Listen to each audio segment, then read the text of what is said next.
Hello friends, good morning. আজ হলো শনিবার। শনিবারে গান শুনছিলাম।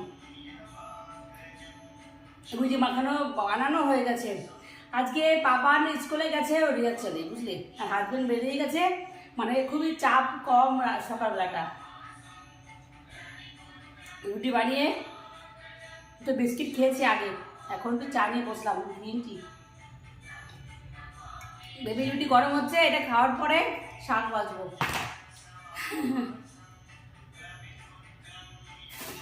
বেথো শাক, বেথো শাক।